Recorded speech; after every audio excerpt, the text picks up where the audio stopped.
Welcome back to espresso. अब बात करेंगे कुछ ब्रेस्ट कैंसर के हवाले से। पाकिस्तान समेत दुनिया भर में अक्टूबर के महीने को खवातीन में ब्रेस्ट कैंसर या छाती के सरतान के हवाले से बात करें तो उसके खिलाफ शऊर बेदार करने के तौर पर मनाया जाता है। ब्रेस्ट कैंसर का शुमार खतरनाक तरीन बीमारियों में होता है और दुनिया भर में लाखों खवातीन इसमें मुब्तला हैं।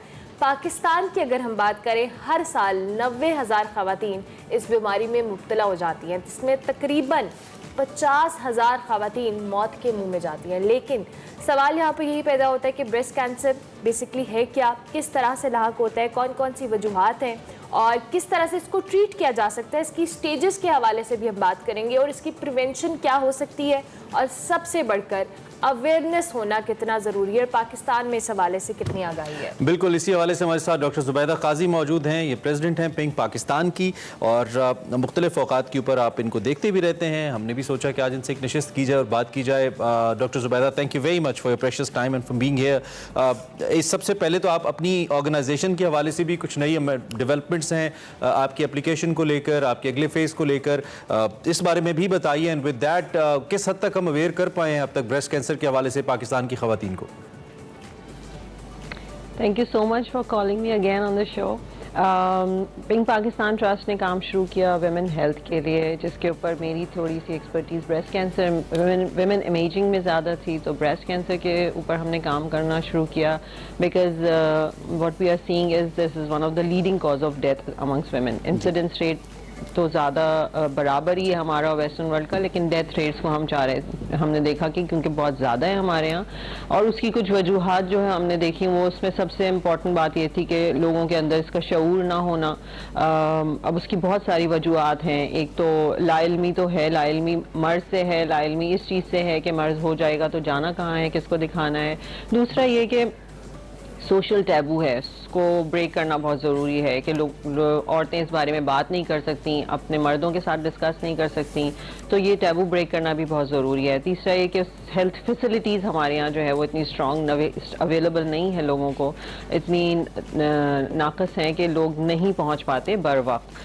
तो ब्रेस्ट कैंसर के लिए ये बात कहना कि ब्रेस्ट कैंसर होगा या नहीं होगा, ये हम इसके ऊपर उस तरह से काम नहीं कर सकते कि टोटली प्रिवेंटेबल है। बट जब वंस ब्रेस्ट कैंसर हो जाए, यानी छाती का सरतान, ऐसा कैंसर जो छाती में होता है, जो मर्दों और औरतों दोनों में हो सकता है, ये भी एक अवेयरनेस का पार्ट है। अच्छा। लोगों को बताना ज़रूरी है। तो इंसिडेंस रेट फीमेल्स में ज़्यादा है, मर्दों में इतना ज़्यादा नहीं है, लेकिन क्योंकि दोनों को हो सकता है तो दोनों को ये बात पता होनी चाहिए। तो जब ये हो जाए तो ये अगर अर्ली स्टेज पे, यानी उस वक्त डिटेक्ट हो जाए, बर वक्त इसकी तशखीस हो जाए, जब ये सिर्फ छाती में मौजूद है, जिस्म के दूसरे हिस्से में नहीं गया, तो ये कम्प्लीटली ट्रीटेबल है और इसका इलाज हमारे अपने मुल्क में मौजूद है। एक सबसे बड़ी बात ये लोगों को पता होनी ज़रूरी है। तो अर्ली प्रेजेंटेशन के ऊपर ज़्यादा एम्फेसिस है। अवेयरनेस देने का मकसद यही है कि लोगों को पता हो कि अगर ये बीमारी हो जाती है, इसकी तशखीस जो है वो कहाँ से होगी, कैसे होगी, और इलाज जो है वो बर वक्त किस तरह से होगा, कहाँ कहाँ अवेलेबल है।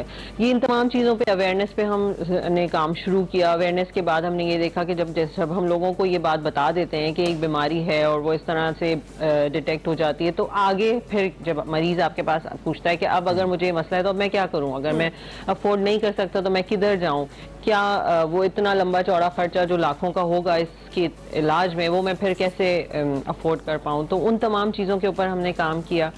रेफरल मैकेनिज्म्स है हमारे पास, जहाँ पे फ्री स्क्रीनिंग हो सकती है वहाँ हम पेशेंट्स को रेफ़र करते हैं। जहाँ पे फ्री ट्रीटमेंट अवेलेबल है वहाँ पर हमने कनेक्शंस बनाए हैं, वहाँ लोगों को डॉक्टर्स के साथ, हॉस्पिटल्स के साथ कनेक्टेड हैं और उनको उधर भेज के उनका इलाज हो जाता है। फिर पिंक पाकिस्तान ट्रस्ट ने हमने ये देखा कि हम ये देख रहे हैं कि आजकल ये जो ओल्ड एज डिजीज़ कंसिडर की जाती थी, यानी एक ख़ास उम्र 50 साल के बाद की ख़वातीन में होने चाहिए थी, जो अब यंग एज में हम देख रहे हैं बहुत ज़्यादा।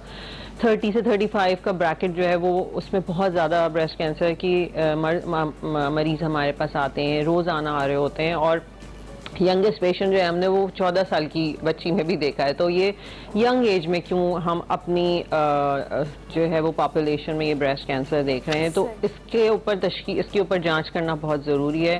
सो इसके लिए एक स्टेप अहेड हमने ये लिया कि हम कराची यूनिवर्सिटी के रिसर्च अदारा HEJ है उसके साथ मिलकर एक रिसर्च कर रहे हैं, जिसमें हम इसके ऊपर काम कर रहे हैं कि क्या कोई ऐसी जीनियाती तब्दीली है जो स्पेशली हमारी पॉपुलेशन में मौजूद हो और जिसका हमें नहीं पता। तो उसके ऊपर एक काम चल रहा है कि एक तो ये देखा जाए कि क्या है, दूसरा ये कि वो और क्या रिस्क फैक्टर्स हैं जो हमारी पॉपुलेशन में है। डॉक्टर जुबैदा, ऑब्वियसली आपने इसको बेहतर अंदाज में कि हम चाहेंगे क्विकली हम इस हवाले से भी बात कर लें, क्योंकि नॉर्मली हमारे यहाँ अवेयरनेस की बात तो तब आती है जब खवातीन इस हवाले से बात करें, और आप लोग जिस तरह से पिंक पाकिस्तान के अंदर ये चीज़ डिस्कस कर रहे हैं, अर्ली एज के अंदर हमारी लाइफस्टाइल से रिलेटेड भी क्या ये बीमारी एक्सपेक्टेड हो सकती है कि हमारा जो लाइफस्टाइल है या हम बहुत सारी ऐसी फैक्टर्स हैं जो हमारी ज़िंदगी का हिस्सा बन चुके हैं, उनमें वो भी एक रीज़न हो सकता है, जिससे आपने कहा कि सबसे कम एज का जो 14 साल की बच्ची में ये केस रिपोर्ट हुआ, इस हवाले से भी बताइएगा। जी बिल्कुल, दिस इज़ वेरी इंपॉर्टेंट लोगों को ये जानना कि जहाँ पे बहुत सारे दूसरे फैक्टर हैं जो कि सब जानते हैं कि फैमिली में है या जेनेटिक म्यूटेशन है, जल्दी शादी का ना होना, देर से बच्चे का पैदा होना, इसके अलावा लाइफस्टाइल का बहुत इंपॉर्टेंट रोल है जिसके ऊपर काफ़ी तहकीक भी की जा रही है और बहुत सारी तहकीक की भी जा चुकी है कि लाइफस्टाइल इन चीज़ों में कैसे अपना रोल प्ले करता है। जैसे कि बाकी डिजीज़ में हम कहते हैं कि हार्ट डिजीज़ हैं, उसके लिए कोलेस्ट्रॉल, ब्लड प्रेशर, उन सब के लिए आपको आप एक्सरसाइज करें, अपनी डाइट का ख्याल रखें। तो ये दोनों चीजें लाइफस्टाइल में हर डिजीज के लिए उतनी इंपॉर्टेंट हैं। तो ब्रेस्ट कैंसर में भी स्पेशली देखा गया है कि अगर वो लोग जिनकी जिंदगी में वर्जिश का बाकायदा जो है वो होती है, वो करते हैं, तो उससे उसका अच्छा खासा गहरा ताल्लुक है, उससे इंसिडेंस या रिस्क फैक्टर काफी कम हो जाता है।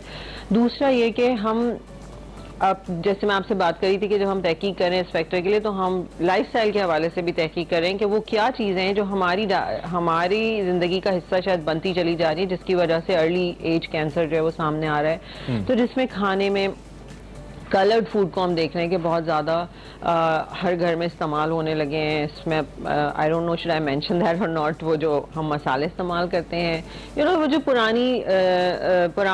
हमारी जो ख़वातीन का तरीका था कि ऑर्गेनिक की तरफ से हम बिल्कुल हट गए हैं, तो इनऑर्गेनिक पे जा रहे हैं। केन फूड, प्रोसेस्ड फूड, डब्बे की यू नो बनी बनाई चीज़ें, रेडीमेड चीज़ों के ऊपर हमारा ज़्यादा एम्फेसिस हो गया, बिकॉज जिंदगी बहुत तेज हो गई है, लोगों के पास वक्त नहीं रहा है, हालात ऐसे हैं कि दोनों मेल फीमेल को जॉब करनी है। पिंक पाकिस्तान जो है काफी इनिशिएटिव्स ले रहा है, कुछ रिसेंट इनिशिएटिव्स आपने अपनी ऐप की सूरत में, कुछ इवेंट्स की सूरत में आपने लिए हैं in last 40 seconds, if you could let us know about it. जी बिल्कुल, मोबाइल ऐप जो हमारी पिंक पाकिस्तान के नाम से exclusively for the breast cancer, जो उस पर सब कुछ मौजूद है, self examination, doctor consultation and all, उसके ऊपर हम डाटा जमा करना शुरू करें ताकि हम अपनी पॉपुलेशन का असली डाटा ब्रेस्ट कैंसर के हवाले से पता चले। और इसी हवाले से हम pink tabor breast cancer awareness ride है जो 16 तारीख को संडे के दिन है, जो खवातीन और मर्द दोनों उसमें शामिल होंगे, और उससे हम लोगों को उसके थ्रू हम लोगों को सेहत की एक एक्टिविटी के थ्रू अवेयर करना चाहेंगे कि ब्रेस्ट कैंसर क्या है। Right doctor, thank you very much doctor Zubaida, बहुत शुक्रिया। और आपके इस इनिशिएटिव के हवाले से भी वी रियली अप्रिशिएट, क्योंकि हमारे यहाँ पाकिस्तान में खवातीन को स्पेसिफिकली और मर्दों को भी इस हवाले से अवेयरनेस की ज़रूरत है, और अक्टूबर का महीना भी इसी हवाले से मनसा जाता है। अभी हम एक ब्रेक लेंगे, ब्रेक के बाद हाजिर होंगे, आप देखते रहिए एक्सप्रेसो।